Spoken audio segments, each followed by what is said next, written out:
ฮะโอ้เขาทันผ่านอันเดียวจังตาผ่านวันมาฮอดเขาแล่นคนชนแล่นตื่นซะเอามาพอดีมันน้ำฮอตนี่เอามาเลยไปไว้เลยว้าพอดีน้ำฮอตพอดีท่วมทางใช่ไหมโอ้อันตรายเราจอดอยู่วันบ้านอัน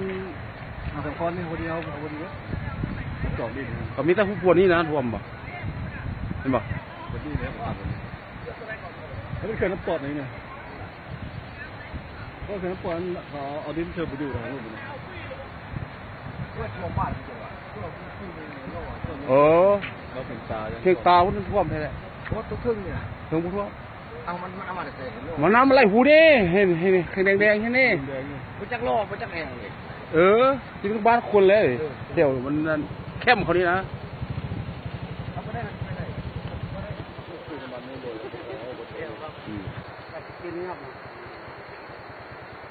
โอ้เขามันไล่คือเพื่อนอื่นเลยมันตายเลยประชาชนนี่ใช่เพียงวอนเข้ามาฮอดนี่ไปบุได้เขื่อนนะจะเป็นเขื่อนใดรู้แตกนี่ร่วมทานดีเดี๋ยวนี้กำลังเริ่มแห้งประมาณมันน้ำมานี่ประมาณชั่วโมงไปจะคิด